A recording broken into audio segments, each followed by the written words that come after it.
Everyone, मैं उत्कर्ष और आज हम जानने वाले हैं इस हमारे चैप्टर हिस्ट्री का लास्ट टॉपिक। और लास्ट टॉपिक में हम दो टॉपिक आज आपको हम लेने वाले हैं और इस टॉपिक के करने के बाद आज हमारा ये चैप्टर फाइनली द एंड होने वाला है, जो आपको हिस्ट्री का सबसे बड़ा या फिर बोले सोशल साइंस का सबसे बड़ा जो चैप्टर है उसका आज हम लोग इतिश्री करने वाले हैं, यानी समाप्ति करने वाले हैं, जिसमें हम जानेंगे कि किसी कंट्री के लिए फीलिंग कैसे इमर्ज होती है।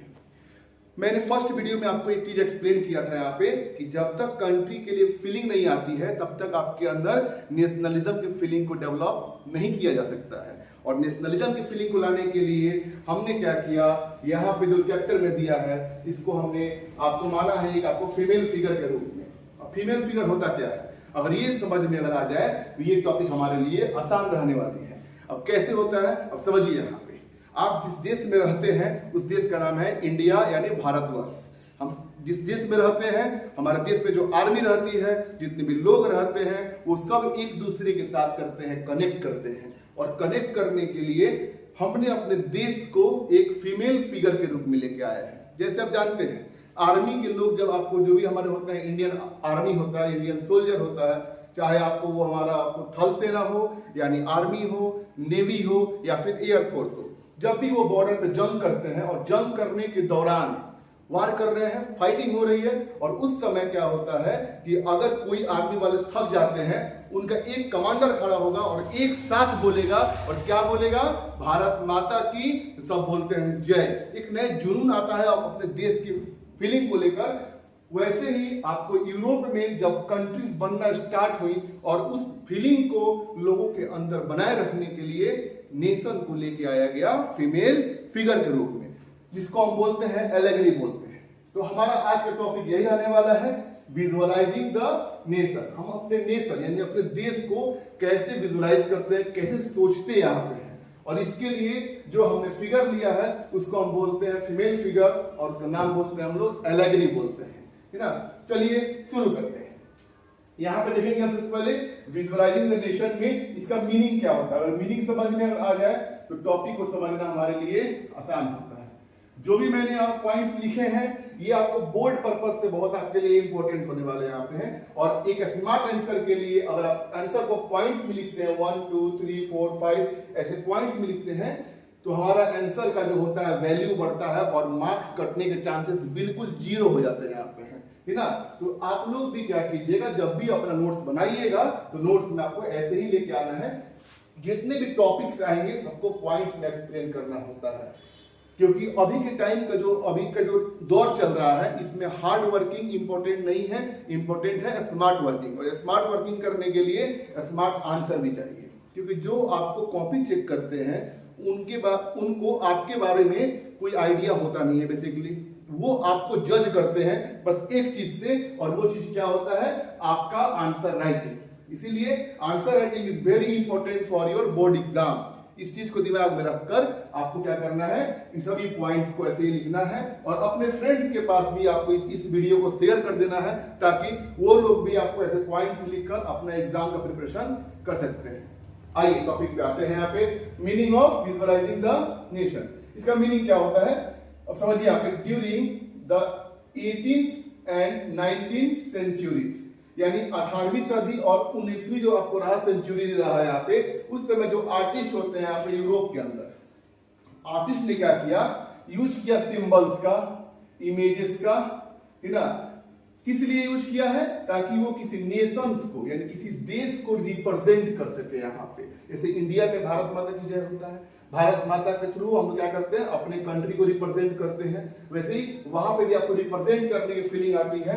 This images help people feel United and patriotic, यानी जो ये इमेज जो होती है, जो आपको फिगर होती है, इनसे क्या हमको मिलता है बेनिफिट, इससे हम लोग आपस में एकता फील करते हैं यहाँ पे है। और पैट्रियोटिक का मतलब होता है देशभक्ति, यानी देशभक्ति की फीलिंग हमारे अंदर सस्टेन रहेगी, बनी हुई रहेगी यहाँ पे। इसीलिए हमको कोई भी कंट्री अगर है उसको हम लोग क्या करते हैं, आपको है फीमेल फिगर के रूप में उसको हम लोग रिप्रेजेंट करते हैं, जिसको हम बोलते हैं एलेगरी बोलते हैं। अब देखिए दिया है female figure as nation.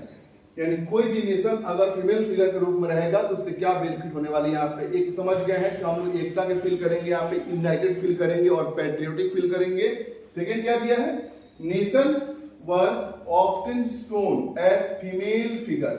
Nation को हम अक्सर क्या करते हैं, फीमेल फिगर के रूप में आपको दिखाते हैं। यहाँ पे है this figure did not represent a real women. और ये जो फिगर होता है वो कि देश के किसी एक महिला का नहीं होता है, किसी एक वीमेन का नहीं होता है। यहाँ पे वो आपको कॉमनली बस सबको ऐसे फॉर्म किया गया है ना, but became symbol of the country. लेकिन वो रियल आपको वीमेन का पिक्चर ना होकर बस एक सिंबल बनाया गया है जो कंट्री का सिंबल बनता है यहाँ पे है। और इसी फीमेल फिगर को हम लोग क्या बोलते हैं, एलेग्री कहते हैं। एग्जाम में ये वाला पॉइंट आपको लिखना कंपलसरी है कि इस फीमेल फिगर को हम किस नाम से जानते हैं, तो बोलते हैं एलेग्री बोलते हैं यहाँ पे, है ना।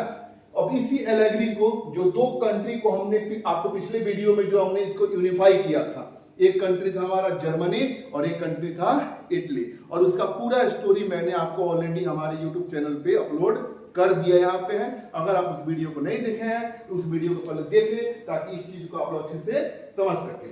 अब देखिए यहाँ पे वही दिया हुआ है कि फ्रांस जो होता है कंट्री होता है, वहां पे जो फीमेल फिगर लेके आया गया उसको बोला गया मैरियाना। क्या बोला गया, मैरियाना। अब समझिएगा, जैसे हम बोलते हैं इंडिया में भारत माता की जय, वैसे फ्रांस में क्या बोलते होंगे, मैरियाना माता की जय बोलते होंगे जी। अरे बोलो ना, बोलते हैं ना। तो वैसे ही यहाँ पे फ्रांस में लेके आया गया मैरियाना। क्या बोला गया, मैरियाना। जो वहां पे जो फीमेल फिगर होती है उसको बोला गया Mariana. In France the female figure was called Mariana. C stood for liberty. Liberty का मतलब होता है आजादी। क्या होता है, आजादी। इक्वालिटी का मतलब जो जानते हैं, समानता होती है। एंड यूनिटी, यानी जो ये फीमेल फिगर है ये किस चीज का सिंबल बनती है, तो पहला लिबर्टी यानी आजादी की, दूसरा इक्वालिटी यानी समानता की, और तीसरा होता है हमारा यूनिटी यानी एकता की सिंबल उनको ये बनती यहाँ पे है। सी वोर। अब पूछता है आपको कि मैरियाना का क्या फीचर से आते हैं। एग्जाम में कभी कभी ऑब्जेक्टिव में वेरी शॉर्ट में ऐसा क्वेश्चन देखने को मिलता है ना, कि आपको जो मैरियाना जो आपको सिंबल दिया गया है एलेग्री फ्रांस में, उसकी क्या क्या आपको फीचर्स यहाँ पे है। तो फीचर्स यहाँ पे लिखिएगा, सी वोर द रेड कैप, यानी वो जो फिगर है जो बनाया गया है उसमें उनको लाल रंग का टोपी पहनाया गया है। And carry the try colour flag, और उनके साथ में 3 रंगों का फ्लैग है। जैसे इंडिया का जो है भारत माता, उसमें देखिएगा 3 रंग का जो हमारा फ्लैग है, तिरंगा है, वैसे उनकी साड़ी का तुमको ड्रेस बनाया गया होगा, हाथ में त्रिशूल होगा यहाँ पे, और वैसा फिगर दिखाया गया है। वैसे ही यहाँ पे आपको जो दिखाया गया है, इनमें आपको क्या होता है, रेड कैप वो वियर की हुई यहाँ पे है, लाल रंग का टोपी, और ट्राई कलर फ्लैग के थ्रू उसको रिप्रेजेंट किया गया है मैरियाना को, कहाँ पे, फ्रांस में, ताकि वहां पे लोग यूनाइट फील कर सके। यहाँ पे नेक्स्ट दिया जर्मेनिया, सिंबल ऑफ जर्मनी। जैसे फ्रांस में आता है मैरियाना, जर्मनी में आती है कौन, जर्मेनिया। और आपके बुक में ये दोनों का इमेज शायद दिया हो, लेकिन जर्मनिया का इमेज जो आपको दिया हुआ है ये मैं श्योर याद हूं, है ना। In Germany the nation was represented by Germania. She wore a crown of oak leaves. और जो जर्मेनिया होती है उसका फीचर्स क्या है कि उनके सिर के ऊपर एक होता है, पत्ता होता है, लीव्स होते हैं, ओक लीव्स, है ना, वहां पे। और वो ओक लीव्स जो लगाई हुई है वहां पे जर्मनी के अंदर ओक लीव्स को हम आपको रिप्रेजेंट करते हैं किस चीज से, तो हीरोइज्म से और स्ट्रेंथ से, यानी पावर से और हीरोइज्म से हम आपको रिप्रेजेंट करते हैं ओक लीव्स को यहाँ पे। नेक्स्ट दिया यहाँ पे है पॉइंट नंबर 5 कि आपको जो बनाया गया है, जो भी आपको स्टेचू फॉर्म किया गया, वो क्यों इंपॉर्टेंट है। तो लिखा यहाँ पे है use of paintings and statue. इसके क्या आपको यूज है पेंटिंग्स के, और क्या इसके यूज है आपको स्टेचूज के। यहाँ पे artist made paintings, stamps, coins and statues for this figures. यानी जो भी आर्टिस्ट होते हैं वो क्या करते हैं, इन सिंबल को घर घर पहुंचाने के लिए जो भी होता है, स्टैम्प होता है, वहां पे जो क्वाइन होता है, उस पर क्या किया गया, आपको इस चीज को आपको पेस्ट कर दिया गया है। आप अक्सर ऐसा होता है कि अपनी पहचान को बनाने के लिए लोगों को इस आइडिया को लोगों के बीच में पहुंचाने के लिए हम क्या करते हैं, क्वाइंस पे या स्टैम्प पे, है ना, हम क्या करते हैं, इन सिंबल को आपको पेस्ट कर देते हैं ताकि घर घर ये सिंबल आपको पहुंच सके। यहाँ पे this symbols inspired people to support nationalism. और ये सिंबल लोगों को क्या करते हैं, इंस्पायर करते हैं ताकि लोग नेशनलिज्म के फीलिंग को सपोर्ट कर सके, यानी देशभक्ति की जो भावना है उसको सपोर्ट कर सके। और मेरे अकॉर्डिंग ये 5 पॉइंट्स ऐसे पॉइंट्स हैं जिसको आप एग्जाम में लिख सकते हैं। अगर एग्जाम में लॉन्ग में आता है तो 5 के 5 पॉइंट लिखिएगा, अगर शॉर्ट में आता है तो 1 2 3 लिखिएगा। और अगर मैरियाना के बारे में बस पूछता अगर है वेरी शॉर्ट में तो बस इनके बारे में, और जर्मनी के बारे में पूछ दिया बस इसके बारे में, अगर इतना आप लोग लिख देते हैं तो कोई भी टीचर आपका नंबर नहीं काटेगा, ये मेरा गारंटी है यहाँ पे। चलिए आते हैं इस चैप्टर का जो लास्ट पॉइंट है वो है नेशनलिज्म एंड इंपेरियलिज्म। अब देखो नेशनलिज्म के बारे में आप इस चैप्टर में स्टार्टिंग से आप लोग जानते आ रहे हैं क्या होता है। तो देशभक्ति की भावना, फीलिंग ऑफ नेशनलिज्म है ना, अपने देश के लिए जो हमारी फीलिंग होती है उसको हम बोलते हैं, आपको है नेशनलिज्म बोलते हैं। लेकिन अब इस टॉपिक में एक और नया वर्ड आपको जुड़ गया है जिसको हम बोलते हैं इंपेरियलिज्म। इंपेरियलिज्म का अब पहले समझ लेते हैं इसका होता क्या है। यहाँ पे अगर समझ लेंगे तो चैप्टर हमारे लिए आसान होने वाला है। वैसे मैंने इस बोर्ड पे आपको उसके बारे में लिखा भी है, उसका मीनिंग क्या होता है मैं लिखा भी है, लेकिन पहले कुछ एग्जाम्पल के थ्रू हम समझते हैं। यहाँ पे एग्जाम्पल ऐसे हैं कि एक आप लोग क्लास 9th में एक पर्सन के बारे में आप लोगों ने स्टडी किया होगा जिनका नाम था हिटलर, सर एडोल्फ हिटलर। और उस हिटलर ने जब जर्मनी में अपने रूल को इस्टेब्लिश किया, इस्टेब्लिश करने के बाद उसने क्या किया, जो जर्मनी देश है उस देश के बाहर के जो कंट्री है, मतलब उस देश के जो बाहर वाले जो देश है जो उसके ऊपर नेबरिंग कंट्री आते हैं, जर्मनी के अकॉर्डिंग, हिटलर के अकॉर्डिंग कि हमारे पास जितना ज्यादा लैंड रहेगा हमारे पास रिसोर्स आपको उतना ही ज्यादा रहेगा यहाँ पे। और उसने क्या किया, अपने कंट्री से बाहर जाकर और पहला अटैक कर दिया पोलैंड के ऊपर। और जैसे आपको हिटलर ने पोलैंड के ऊपर अटैक किया, पोलैंड के बाद आता है रसिया। हिटलर का ये ड्रीम उस समय रहा होगा कि अगर मैं पोलैंड जीत लिया और पोलैंड के बाद जो कंट्री है रसिया उसको जीत लिया तो यूरोप का मैक्सिमम पार्ट मेरे अंडर में आ जाएगा और एशिया का भी आपका मैक्सिमम पार्ट मेरे अंडर में आ जाएगा। यानी इन शॉर्ट 2 कॉन्टिनेंट पर अकेले एक पर्सन का रूल होगा और वो पर्सन कौन बन जाएगा, हिटलर बन जाएगा। जब किसी भी इंसान के अंदर अगर अपने कंट्री को जो फीलिंग है वो बहुत स्ट्रांग हो जाए और वो अपने कंट्री की जो फीलिंग है उसको अपने अंदर रखे, लेकिन जो नेबरिंग कंट्री है, जो पड़ोसी देश है, उसके ऊपर अटैक करके उसको भी अगर क्या करे, इनकॉर्पोरेट करे आपस में, अगर आपको उसको क्या करे, मिला ले, अगर तो ऐसे फीलिंग को हम बोलते हैं इंपेरियलिज्म, हिंदी में बोलते हैं साम्राज्यवाद, यानी अपने एरिया को और एक्सटेंड करना, फैलाना। यहाँ पे जैसे इंडिया एक देश है और इंडिया का जो नेबरिंग कंट्री है नेपाल है। अब नेपाल इंडिया से क्या है, बहुत कमजोर कंट्री यहाँ पे, वो बहुत ज्यादा स्ट्रॉन्ग कंट्री है नहीं यहाँ पे। अब नेपाल जो गवर्नमेंट है, जो नेपाल के जो लोग हैं, जो नेपाल का एरिया है, अगर इंडियन गवर्नमेंट के अंदर या इंडिया के जो लोग हैं उनके अंदर ऐसी फीलिंग अगर आती है, इंपेरियलिज्म फीलिंग अगर आती है, तो हम क्या करेंगे, नेपाल के ऊपर आपको अटैक करेंगे। फिर हमारा, और अगर मैं नेपाल जीत लिया तो लगेगा कि जो पास में कंट्री है भूटान, उसको भी जीत लेते हैं, बांग्लादेश को भी जीत लेते हैं। अगर ऐसा फीलिंग अगर इंडियन गवर्नमेंट के अंदर या इंडिया के लोग के अगर अंदर फीलिंग अगर ऐसा इमर्ज होता है तो हम उसको बोलेंगे इंपेरियलिज्म की फीलिंग आ गई है। और जिस चीज ने आपको अपने एरिया को एक्सटेंड करने के लिए वार किया है उसका सर्वनाश हुआ है, चाहे वो आपको जर्मनी हो चाहे वो ब्रिटेन हो, सब के सब का आपको इकोनॉमी पे इफेक्ट पड़ता है यहाँ पे है। और इसी इंपेरियलिज्म की वजह से वर्ल्ड में 2 वार हुए, इसको बोला गया फर्स्ट वर्ल्ड वार और सेकेंड वर्ल्ड वार। तो चलिए समझते हैं पहले आपको नेशनलिज्म की एक बार फिर से और इंपेरियलिज्म की एक बार फिर से। मैंने 2 पॉइंट्स लिया है। पहला, मीनिंग ऑफ नेशनलिज्म, क्या इसका मतलब होता है, पहले देखिए क्या लिखा मैंने यहाँ पे है। तो nationalism means a feeling of unity, love, unity and devotion, यानी आपको एकता की भावना, प्यार की भावना और भक्ति की भावना, अपने देश के लिए जो होती है भक्ति होती है उसकी भावना है ना। अगर एक नेशन के लिए अगर हमारी भक्ति अगर है, अगर हम एकता फील कर रहे हैं और हमारे अंदर प्यार अगर है तो हम बोल सकते हैं हमारे अंदर कौन सी फीलिंग है, नेशनलिज्म की फीलिंग हमारे अंदर एग्जिस्ट करती है यहाँ पे है ना। नेक्स्ट दिया है मीनिंग ऑफ इंपेरियलिज्म। इंपेरियलिज्म क्या होता है तो देखिएगा, imperialism means when a powerful country, जब एक मजबूत देश क्या करे, कंट्रोल कर ले वीकर कंट्री को।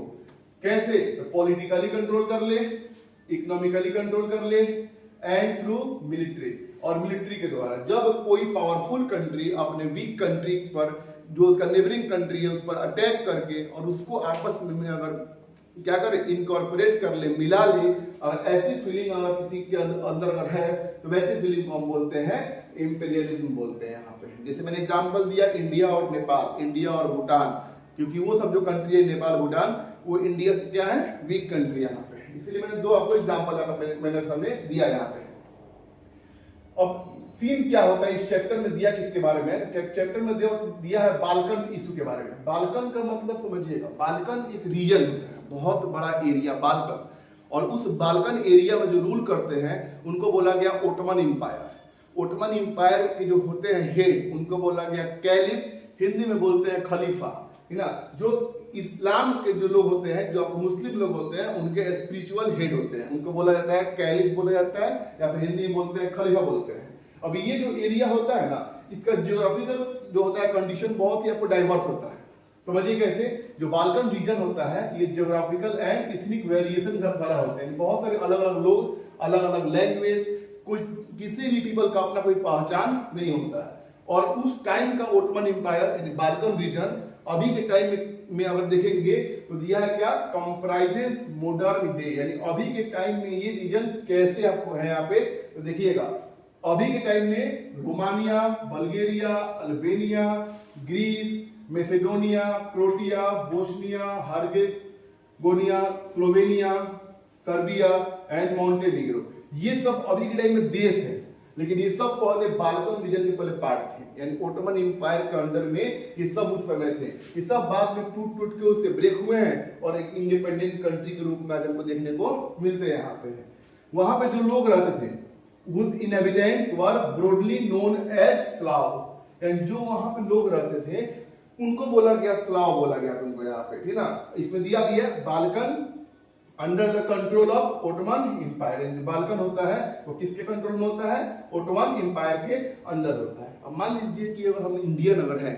है ना, और इंडिया से हम कहीं बाहर जाते हैं, हम फ्रांस जाते हैं, जर्मनी जाते हैं, ब्रिटेन जाते हैं, और वहां पे अगर हमको अगर कोई पूछता है हु आर यू, तो हम क्या बोलेंगे, हम बोलेंगे आई एम एन इंडियन। और इंडिया देश का नाम पूरा वर्ल्ड जानता है यहाँ पे कि इंडिया एक देश है एशिया का, जो अभी के टाइम में आपको 4th बिगेस्ट कंट्री है। पॉपुलेशन के अकॉर्डिंग देखिएगा तो नंबर 1 पे, एरिया के अकॉर्डिंग देखिएगा तो नंबर 7 पे आता है इंडिया हमारा यहाँ पे, है ना। और दुनिया के मैक्सिमम लोग इंडिया के बारे में आपको जानते हैं, यानी हमारी पहचान हमारे देश से बनती है कि हम किस देश से बिलोंग करते हैं। लेकिन हम ऐसे आपको जगह से आए जहां हमारी कोई पहचान नहीं, हमारा कोई अपना देश नहीं यहाँ पे है, तब क्या होगा, तब हम कोई पूछेगा हुआ नहीं तो हम क्या बोलेंगे, हम, है ना। तो इस कंडीशन में क्या हो जाएगा कि लोग हमारा वैल्यू करना बंद कर देंगे, क्योंकि हमारा कोई देश है ही नहीं, हमारा कोई एग्जिस्टेंस है ही नहीं। वैसे सेम सीन होता है जो वहां लोग रहते हैं, इनको बोला गया स्लाव बोला गया, उनकी खुद की अपनी कोई पहचान नहीं होती यहाँ पे है ना। अब वो जो होता है स्लाव जो होते हैं वहां पे है, वो डिमांड करते हैं खुद के अपना देश बनाने के लिए। यहाँ पे देखिएगा this integration of Ottoman empire. अब ये जो ओटोमन एम्पायर होता है ये टूटता है अलग अलग पार्ट में, है ना। 1 by 1 European subject nationalities broke away from its control and declared independent. And जितना भी यूरोपियन कंट्रीज होते हैं, जो पावरफुल कंट्री होते हैं, वो चाहते हैं कि ओटोमन एम्पायर को हम तोड़ दें अलग अलग पार्ट में, और अलग अलग पार्ट में तोड़ने के बाद उसके ऊपर अपना एग्जिस्टेंस को क्या करें, आपको ले जाकर आपको स्थापित कर दे, इस्टेब्लिश कर दे यहाँ पे। अब दिक्कत की बात ये है ना कि इंडिया के पास आपको सी रूट है, समुद्री मार्ग है, लेकिन उस समय यूरोप में कुछ ऐसे देश थे जिनका समुद्री रूट आपको था ही नहीं, यानी ओशन से जाने का जो होता है रास्ता होता है वो था ही नहीं यहाँ पे। उनका कंट्री के चारों तरफ बस आपको लैंड ही लैंड थे यहाँ पे, है ना। लेकिन जो ओटोमन एम्पायर है वहां पे एक आपको आता है सी आता है, जिस सी को हम बोलते हैं आपको मेडिटेरियन सी बोलते हैं, और वही सी आपको एशिया को जोड़ता है। मेडिटेरियन सी और एशिया का रेड सी, लाल सागर और मेडिटेरियन से जब मिलता है तो यूरोप और एशिया का जो होता है कनेक्शन बनता है यहाँ पे। सबके अकॉर्डिंग कि अगर हमने ओटोमन एम्पायर को जीत लिया तो जीतने के बाद क्या होगा, यूरोप से एशिया में ट्रेड करना आसान हो जाएगा, आना जाना आसान हो जाएगा। इससे कंट्री का आपको इकोनॉमिक डेवलपमेंट, पॉलिटिकल डेवलपमेंट भी काफी स्ट्रेंथ में आएगा, यहाँ पर पावरफुल में आएगा। इसीलिए जितने भी आपको होते हैं यूरोपियन नेशन, ये चाहते हैं कि क्यों ना इसको तोड़कर और इस पर अपना रूल इस्टेब्लिश कर ले, जिसमें फ्रांस भी था। बल्कि फ्रांस के पास अपना सी रूट है, लेकिन फिर भी वो चाहता है कि हम इस एरिया को कैप्चर कर ले, ताकि हमारा डिस्टेंस कुछ कम हो जाए एशिया पहुंचने के लिए। जर्मनी होता है यहाँ पे है। जो वहां के लोग होते हैं वो लोग भी इस चीज के लिए स्ट्रगल करते हैं, मूवमेंट करते हैं। दिया है स्लेविक नेशनलिटीज स्ट्रगल, यानी जो लोग होते हैं, स्लेविक लोग होते हैं, वो भी अपना स्ट्रगल करते हैं to define their identities and independence. वो लोग मूवमेंट आप जो करते हैं वो आपको किस लिए करते हैं? तो अपनी पहचान बनाने के लिए और खुद को इंडिपेंडेंस करने के लिए ओटोमन एम्पायर से, ताकि उनका भी एक आपको देश बन सके। Balkan state fiercely jealous of each other, each hope to gain more territory. जितने भी उस समय आपको बाल्कन स्टेट होते हैं, जो उस समय के आपको अलग अलग पार्ट होते हैं, है ना, वो सब एक दूसरे से आपको जलते, एक तरह से जेलस फील करते हैं और सोचते हैं कि उस एरिया को जीत कर क्यों ना अपने एरिया को और आपको बड़ा कर लिया जाए। यानी एक्स्ट्रा एरिया के सबको, जितना भी आपका एक्स्ट्रा एरिया है, जितना एरिया उनको मिल जाए यहाँ पे, ये सोच होती है, सबकी होती है यहाँ पे है। जिसकी वजह से क्या होता है? Intense rivalry among the European power over trade and colonies, जिससे आपको वो आपस में लड़ना शुरू करते हैं। और उस समय क्या हुआ कि जो ऑस्ट्रिया के जो एक ऑस्ट्रिया हंगरी नाम का होता है, किंगडम होता है ओटोमन एम्पायर के जस्ट ऊपर, उस समय ऑस्ट्रिया के एक होते हैं प्रिंस होते हैं, राजकुमार होते हैं, वो घूमने गए थे ओटोमन एम्पायर के अंदर में। और वहां पे क्या किया गया? आपको ऑस्ट्रिया के प्रिंस को गोली मार दिया गया। जैसे ऑस्ट्रिया के प्रिंस को गोली मारा गया है वहां पे, है ना, तब आपको क्या होता है, जितने भी कंट्रीज अपना ट्रीटी साइन की होती है, बॉन्डिंग में होती है, वो सब एक दूसरे का सपोर्ट करने आती है। जिसमें दो पावर फॉर्म होते हैं, एक पावर को बोला गया सेंट्रल पावर और एक पावर को बोला गया अलाइज पावर। सेंट्रल पावर में 3 कंट्री होते हैं, एक जर्मनी होती है, एक ऑस्ट्रिया हंगरी और एक ओटोमन एम्पायर। ये 3 एक साथ आते हैं, बोला गया सेंट्रल पावर। और 4 कंट्री एक साथ आते हैं, जिसमें स्टार्टिंग में रहते हैं बस 3 कंट्री रहते हैं, फ्रांस, ब्रिटेन और रसिया। और बाद में अमेरिका ने क्या किया? ज्वाइन किया। जिसके बाद होता है क्या आपको? It resulted in first world war in 1914। और 1914 में दुनिया ने देखा एक आपको वर्ल्ड वार देखा तुमको यहाँ पे, जिसमें आपको कई करोड़ लोग मारे गए इस वार में, कई करोड़ लोग। और इसमें ओवरऑल कंट्री ने पार्टिसिपेट किया, डायरेक्टली और इनडायरेक्टली। उसमें इंडिया ने भी आपको पार्टिसिपेट किया था, बट इनडायरेक्टली, क्योंकि इंडिया में उस टाइम पे आपको ब्रिटिश गवर्नमेंट का रूल था। और ब्रिटिश ने क्या किया? अपने पावर को स्ट्रेंथ करने के लिए इंडियंस को क्या किया? उस वार में ले जाकर भेज दिया और इंडियन को मरने के लिए छोड़ दिया गया यहाँ पे, है ना। इससे होता है वर्ल्ड वार। जब जब इंपेरियलिज्म की फीलिंग लोगों के अंदर आई है, तब तक हमको कोई बड़ा वार देखने को मिला है। और जो वार आपको देखने को अभी हमको मिल भी रहा है यहाँ पे। आई होप आपको ये चैप्टर समझ में आ गया होगा। ये चैप्टर का आपको इन पार्ट था यहाँ पे, और ये जो मैंने लिखा है इस टॉपिक को भी, उसको भी आप लोग को पॉइंट्स में ही एग्जाम में आपको डील करना यहाँ पे है, ताकि आपके अच्छे नंबर यहाँ पे आ सके। फिर भी अगर इस चैप्टर में, होल चैप्टर में कोई भी डाउट अगर रह गया हो, तो आप हमको कमेंट बॉक्स में उसको लिख सकते हैं यहाँ पे, है ना। मैं उस डाउट को एज सुन एज पॉसिबल मैं उसको सॉल्व करूंगा यहाँ पे, है ना। मिलते हैं ऐसे ही आपको एक नए सीरीज में, जिसमें आपको हम ज्योग्राफी अपना स्टार्ट करेंगे। चैप्टर 1 जो दिया हुआ है रिसोर्स, उसके बारे में हम लोग स्टडी करेंगे। बहुत जल्द मिलेंगे। अगर वीडियो मेरी अगर अच्छी लगती है तो अपने फ्रेंड के साथ शेयर करें, लाइक करें, सब्सक्राइब करें। मिलते हैं नेक्स्ट वीडियो में।